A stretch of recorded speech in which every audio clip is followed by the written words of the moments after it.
श्रोते हो, मागच्या वेळी आपण अध्याय 18 भाग 1 बघत होतो. आता आज आपण भाग 2 बघणार आहोत. भाग 1 मध्ये श्री दत्तगुरु त्या 2 ब्राह्मणांना खूप समजावून सांगत आहेत की तुम्ही गर्व करू नका, त्यात तुमचे हित नाहीये, असं त्यांना ते समजावून सांगत होते. आता आज पुढे काय होतंय ते आपण या भागात बघूयात. श्री दत्तगुरु त्यांना पुन्हा पुन्हा सांगत आहेत, समजावत आहेत की पुनश्च तुम्हाला सांगतो, हा अवाजवी हट्ट सोडून द्या, गर्वाची कास धरू नका. तुमचा विनाशकाळ समीप आलेला दिसतो आहे, म्हणूनच तुम्हाला ही विपरीत बुद्धी होत आहे. अजून वेळ गेलेली नाही तोपर्यंत सावध व्हा. हा तुमचा वृथाभिमान फार काळ टिकणार नाही. वेद अनंत आहेत. आजपर्यंत वेदांचा अंत कोणाला गवसलेला नाही व पुढेही गवसणार नाही. पूर्वीच्या 3 युगातील लोक पुण्यशाली होते. तत्कालीन ब्राह्मणही आपली कर्तव्य कर्मे अत्यंत निष्ठेने उत्कृष्टपणे करून व सदा संतुष्ट राहून त्या काळीच्या राजे लोकांकडूनही वंदिले जात. पण दुर्दैवाने या कलियुगात वर्णाश्रम धर्म नष्टप्राय होत चालला आहे. स्वकल्याणाची आस असेल तर ही जिद्द सोडून द्या आणि गर्वाचा त्याग करून विद्वानांना शोभेल अशा विनयाला आश्रय द्या. खऱ्या अर्थाने वेद जाणणारा ब्राह्मण वेदांत सांगितलेल्या आचार धर्माचे विचार धर्माचे पालन करणारच करणार. स्तुतीच्या मानाच्या द्रव्य लोभाच्या वगैरे कोणत्याही प्रलोभनाला बळी पडून या आचार विचार धर्माचा त्याग तो कधीही करणार नाही. शेवटी वेद ज्ञान कशासाठी? ईश्वर प्राप्तीसाठीच ना. पण चित्तात जर अहंताच घर करून राहिली असेल तर ईश्वर प्राप्ती कदापिही होणार नाही. म्हणून सांगतो, ही अहंता सोडा. या वेदांचा अंत ब्रह्मदेवालाही गवसला नाही तर तुमची काय कथा? ब्रह्मदेवाने स्वमुखे याची कबुली दिलेली आहे. नारायणाने वेदव्यास नामक अवतार घेऊन वेदांची वर्गवारी करून विभाग केले. त्याचे पैल, वैशंपायन, जैमिनी व सुमंतू असे 4 शिष्य होते. हे सर्व वेदांचा अभ्यास करण्यास उत्सुक होते. तेव्हा व्यासांनी एक वेद नीट शिकायला कल्पांतपर्यंतचाही वेळ अपुरा होईल असे सांगून 4ही वेद एकाला शिकणे कसे अशक्य आहे हे त्यास पटवून दिले व त्यांना थोडा थोडा भाग शिकवला. पहिला पैल तो ऋग्वेद शिकला. दुसरा वैशंपायन याने यजुर्वेदाचा अभ्यास केला. तिसरा जैमिनी याने सामवेद अभ्यासला. तर चौथा सुमंतू याने अथर्व वेदाचे ज्ञान प्राप्त केले. हे सांगून वेद व्यासांनी आपल्या शिष्यास प्रत्येक वेदाचा विस्तार किती आहे, याचे पोटभेद किती, त्याचे दैवत कोणते, वर्ण कोणता, छंद कोणता, ध्यानरूप कोणते, अनुवाक किती, 50 किती, दशके किती वगैरे जो सर्व तपशील सांगितला होता तो सर्व श्री गुरूंनी त्या ब्राह्मणांना सांगून त्यांना विचारले, आता तरी वृथाभिमान सोडून व आपल्या ज्ञानाच्या मर्यादा जाणून वादविवाद करण्याची जिद्द सोडून द्याल ना? तुमच्या या अशा प्रकारच्या वागण्याने तुम्ही तुमचे अहित करून घेत आहात. स्वतःची स्तुती करणे निंदनीय आहे. गावोगावी खोटी प्रौढी दाखवून ब्राह्मणांना त्रास देऊन त्यांना कंटाळवून जयपत्रे मागत हिंडणे योग्य आहे का? या निरुपद्रवी यतीकडूनही जयपत्र मागण्याचे धैर्य तुम्हाला कसे झाले? तुमचे हे उद्दामपणाचे वागणे, खोटी प्रौढी मिरवणे, ब्राह्मणांना यतींना हा असा त्रास देत फिरणे आम्हाला आता पाहवत नाही. तेव्हा तुमच्या हिताचे म्हणून सांगतो, तुम्ही आता इथून निघून जा. गर्वाने हिंडत राहून फुकट आपले प्राण गमवू नका. आमचे ऐका व सत्वर येथून काढता पाय घ्या. त्या ब्राह्मणांवर श्री गुरूंच्या या कळकळीच्या वक्तव्याचा काहीच परिणाम झाला नाही व त्यांचा उपदेश जुगारून त्यांनी आपला हट्ट चालूच ठेवला. निश्चितच न कळत आपला विनाश आपल्या अहमबुद्धीद्वारा त्यांनी समीप आणला होता. हा त्यांचा हट्ट पाहून श्री गुरु त्यांना म्हणाले, ठीक आहे, आत्ताच तुमची वादविवादाची हौस पूर्ण करतो, जरा सावध चित्ताने बसा. असे म्हणून त्यांनी समोरील रस्त्यावर नजर टाकली. त्यास दूर अंतरावरून जाणारा एक वाटसरू दिसला. त्याला आपल्यापाशी बोलावून आणण्यास श्री गुरूंनी आपल्या शिष्यांना आज्ञा केली. शिष्यांनी लागलीच पळत जाऊन त्या वाटसरूला मठात आणले. तेथे येताच श्री गुरूंना विनम्रपणे वंदन करून अत्यंत मर्यादेने काही अंतरावर तो वाटसरू श्री गुरूंसमोर उभा राहिला. श्री गुरूंनी त्याला विचारले, तू कोण आहेस? तुझा कोणत्या जातीत जन्म झाला आहे? कोठे राहतोस आणि आता कोठे चालला आहेस? श्री गुरूंचे हे प्रश्न ऐकून तो म्हणाला, देवा, मी हीन जातीत जन्मलो, गावाबाहेर राहतो, मी मांग आहे. आता काही काम मिळतंय का हे पाहण्यास चाललो होतो. दयाळा, आपण सर्वांना समदृष्टीने पाहता, म्हणूनच मला आज येथे येण्याची संधी देऊन उपकृत केलेत. तुमचे आज इतक्या जवळून दर्शन झाले, आज माझे भाग्य उदयास आले. असे म्हणून त्याने श्री गुरूंना लोटांगण घालून वंदन केले. श्री गुरूंनी आपली अमृतमय दृष्टी त्या मांगावरून फिरवली व प्रेममय वाणीने त्याला उठून उभे राहण्यास सांगितले. नंतर त्यांनी एक काठी शिष्याकडे दिली व त्या काठीने मांगासमोरील भूमीवरील मातीत अंदाजे 1 हात अंतर राखून 7 आडव्या रेषा काढायला सांगितल्या. अशा प्रकारे रेषा आखून झाल्यावर श्री गुरूंनी 1 रेषा त्या मांगास ओलांडण्यास सांगितले. मांगाच्या चेहऱ्यावर भीतीयुक्त कुतूहल दिसू लागले. तेव्हा श्री गुरु त्याला म्हणाले, घाबरू नकोस, प्रत्येक रेषा ओलांडल्यावर तुला ज्ञान प्राप्त होईल, तुझ्या पूर्वजन्मीच्या स्मृती जागृत होतील.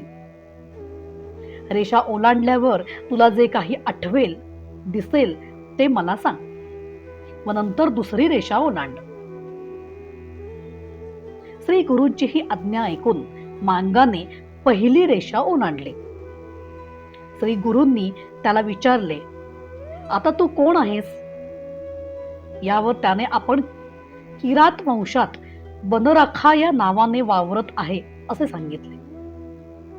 दुसरी रेषा ओलांडल्यावर आपण भिल्ल असल्याचे सांगून त्याने तिसरी रेषा ओलांडली व आपण कोळी असून नदी तीरी नावाड्याचे काम करतो असे तो म्हणू लागला. चौथी रेषा ओलांडल्यावर आपण मांग असून आपल्या समोर उभा आहे असे म्हणून त्याने 5वी रेषा ओलांडली व म्हणाला, आपण वैश्य असून आपले नाव सोमदत्त आहे. हे सांगून त्याने 6वी रेषा ओलांडली व म्हणाला, आपण क्षत्रिय असून आपले नाव गोविंद आहे. आणि त्यानंतर त्याने 7वी रेषा ओलांडली व म्हणाला, मी श्रेष्ठ ब्राह्मण असून वेदशास्त्र पूर्णपणे जाणतो, मला अध्यापक म्हणतात. हे त्याचे म्हणणे ऐकून श्री गुरु त्याला म्हणाले, तू वेदशास्त्र जाणतोस व स्वतःला वेदशास्त्राचा अध्यापक म्हणवतोस, तर हे 2 ब्राह्मण वेदशास्त्रावर वादविवाद करण्याची इच्छा अंतरी धरून येथे आले आहेत. त्यांच्याबरोबर वादविवाद कर. असे म्हणून श्री गुरूंनी सुमंत्रित केलेले भस्म त्याच्या सर्वांगावर शिंपडले. श्री गुरूंनी याप्रमाणे भस्म शिंपडताच त्याचा देह अपूर्व अशा कांतीने चमकू लागला. चेहरा अलौकिक तेजाने झळकू लागला. तो महाज्ञानी असल्याचे त्याचा चेहराच दर्शवू लागला. मानसरोवरात बुडी मारल्यावर कावळा जसा सर्वांगाने राजहंसा समान दिसतो, तशी त्याची स्थिती झाली.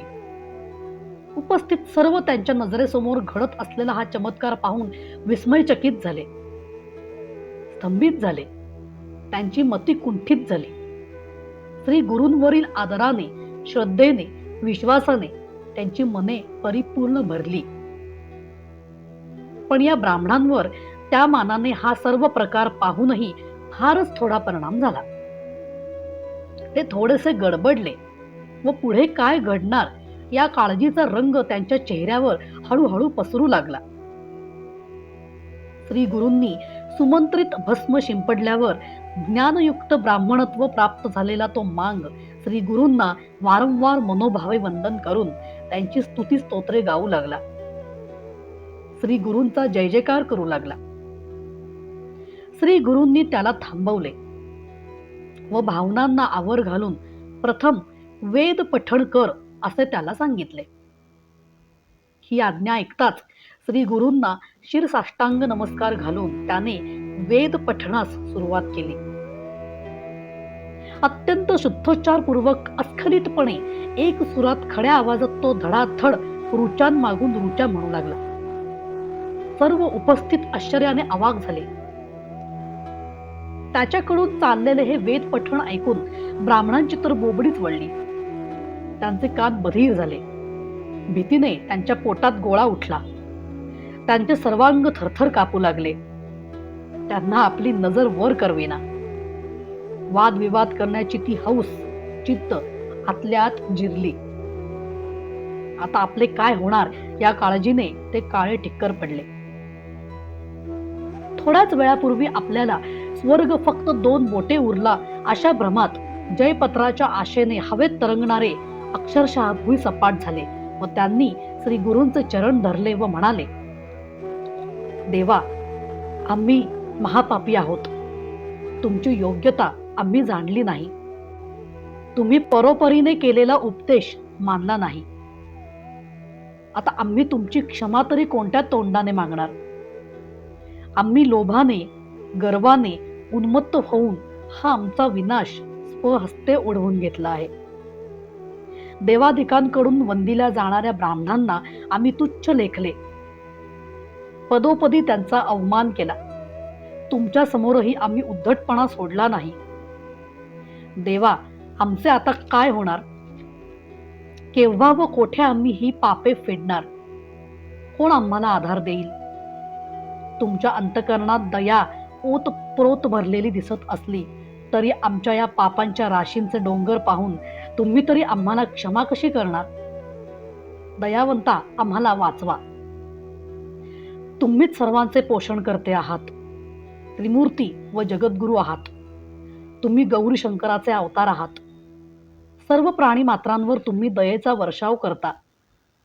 तेव्हा दयाळा, आमचे दोष अपराध मनावर न घेता आमचा उद्धार करा. अशी अत्यंत आर्ततेने अश्रू ढाळीत ते श्री गुरूंची विनवणी करू लागले. ही त्यांनी पश्चातापूर्ण अंतःकरणाने मनपूर्वक केलेली याचना ऐकून श्री गुरु त्यांना म्हणाले, तुम्ही ब्राह्मण निंदेचा अतिरेकच केला आहे. या महामुनी त्रिविक्रम भारतीलाही त्रास देण्यास तुम्ही कचरला नाहीत. याशिवाय अनेक अन्य पापे तुम्ही केली आहेत. तुमचे अपराध तुम्ही मान्य केलेच आहेत. पण या पापांचे फळ भोगल्याशिवाय तुमची सुटका होणे अशक्य. तेव्हा तुम्ही ब्रह्मराक्षस होऊन गंगा किनारी भटकत राहाल. तुम्हाला तुमच्या कृतीचा पश्चाताप झाला असल्यामुळे 12 वर्षांनी तेथे एक ब्राह्मण फिरत फिरत येईल. तो तेथे शुक्ल नारायण सुक्ताचे पठण करेल.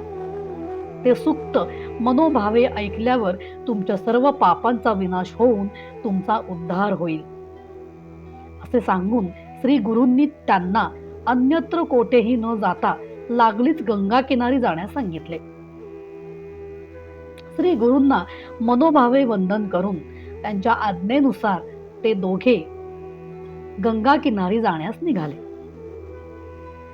वाटेतच त्यांच्या छातीत वेदना सुरू झाल्या व गंगा किनारी पोहोचताच त्यांचे प्राणोत्क्रमण झाले. केलेल्या कर्माचे प्रायश्चित्त हे भोगावेच लागते. ते भोगल्याविना सुटका नसते. गुरुभक्तीने, ईश्वर सेवेने अथवा कितीही आर्ततेने ईश्वराची व गुरूंची करुणा भाकली तरी सुद्धा दुष्कर्माचे प्रायश्चित्त भोगणे चुकत नसते. फक्त या भक्तीने, सेवेने प्रायश्चित्त भोगताना ज्या यातना होतात, ते दुःख होते, त्याची तीव्रता कमी होते. प्रायश्चित्त भोगण्याचा कालावधी कमी होऊ शकतो. त्या यातना, ते दुःख सहन करण्याची शक्ती प्राप्त होते. ही भक्तीने, सेवेने प्राप्त झालेली शिदोरी पुढील जन्मातही साथ सोबत करते. तेव्हा मानवाने मुळात कोणतेही कर्म करण्यापूर्वीच विचार केला पाहिजे. त्या कर्माने कोणते फळ प्राप्त होईल ते काळजीपूर्वक अभ्यासले पाहिजे. नंतर पश्चाताप करून, क्षमा मागून परिणाम टाळता येणार नाही. इकडे त्या मांगाला आपणा श्री गुरूंच्या कृपेने खरोखरीचे ब्राह्मणत्व प्राप्त झाले आहे असे वाटू लागले. तो अत्यंत विनयाने श्री गुरूंना म्हणाला, श्री गुरुदेवा, मी जो पूर्वजन्मी ब्राह्मण होतो, तो आता या जन्मी या हीन जातीत कसा काय ढकलला गेलो, ते कृपा करून मला सांगा. तुम्ही साक्षात ईश्वरी अवतार असून तुम्हीच माझे समाधान करू शकाल. त्या मांगाचा हा प्रश्न ऐकून श्री गुरूंनी कोणते हीन कर्म केल्याने कोणती हीन योनी प्राप्त होते हे थोडक्यात, पण त्यास यथार्थ समजेल अशा शब्दात सांगितले. पूर्वजन्मी आचरलेल्या आपल्या दुष्कर्मानुसार मनुष्य नानाविध नीच योनीत व नीच जातीत जन्मोजन्मी फिरत राहतो हे त्यास सांगून वर्णशंकराने हीन जाती कशा निर्माण झाल्या तेही त्याला सांगितले. त्यांनी पंचमहापातकांचे वर्णन त्यास समजावून दिले व लहान मोठ्या पापांचीही तपशीलवार माहिती देऊन आपल्या कोणकोणत्या कृतीनेही पापे घडतात व त्या प्रत्येक पापकृतीचा परिणाम म्हणून कोणते दुःख भोगावे लागते हे पण स्पष्ट करून सांगितले.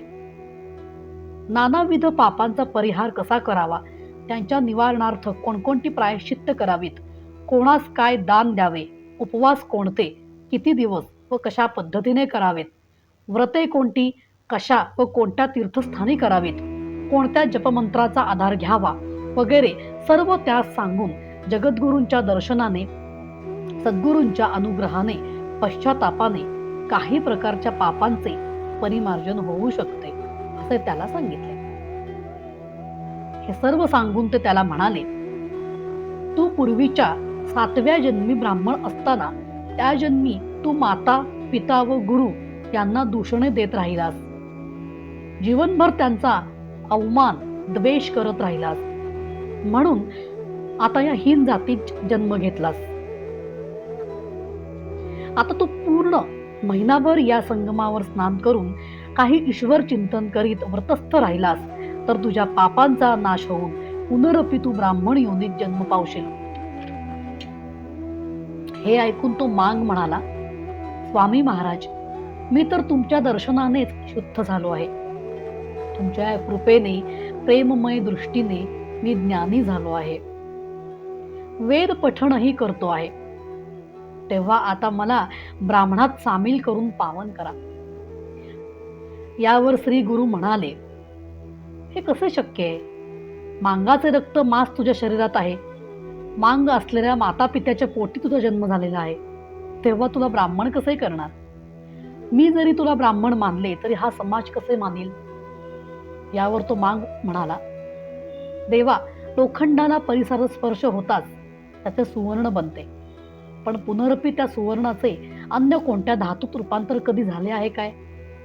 मी तुमच्या कृपेने पावन झाल्यावर आता हीन जातीत कसा जाईन? आता मी मांग नाहीच आहे. तुम्ही म्हणजे प्रत्यक्ष ईश्वराने मला पावन करून ब्राह्मणत्व दिल्यावर या ब्राह्मण रूपी मनुष्यांना मला ब्राह्मण म्हणावेच लागेल. हे त्याचे म्हणणे ऐकून श्री गुरूंनी त्याला विश्वामित्रांची एक कथा सांगितली.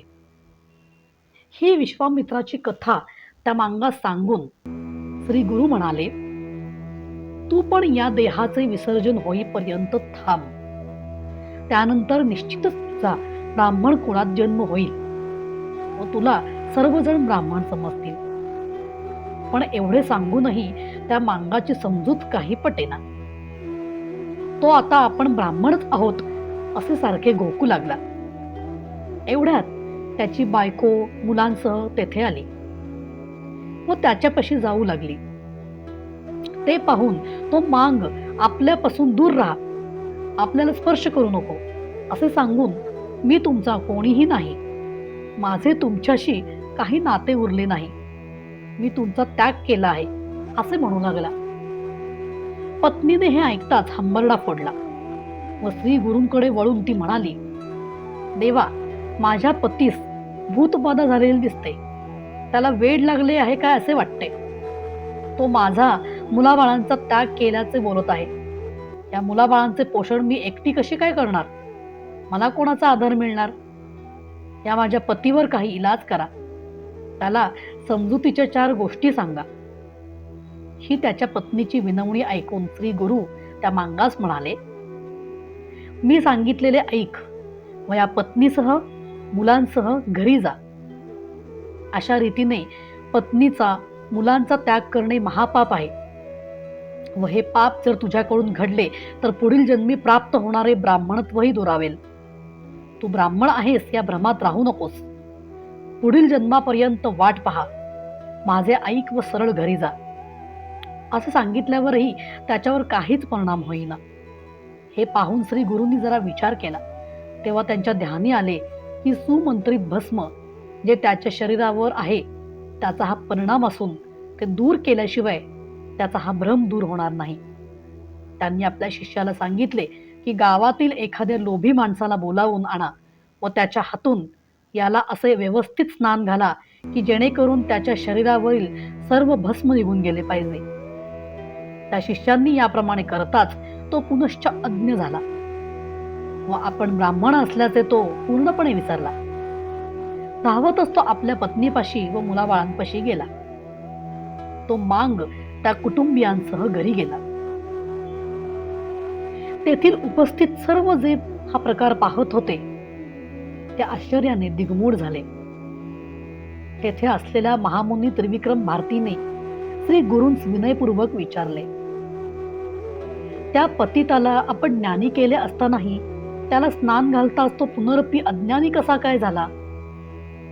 यावर श्री गुरु म्हणाले, हा सर्व त्या भस्माचा प्रताप होता. भस्माने त्याला ज्ञान प्राप्त झाले होते व भस्म निघून जाताच ज्ञानही गेले. पुढे सावकाशीने भस्माचे महात्म्य सांगेन. श्री गुरूंची ही अवर्णनीय लीला गावोगावी समजली व भक्तांची रीघ वाढली.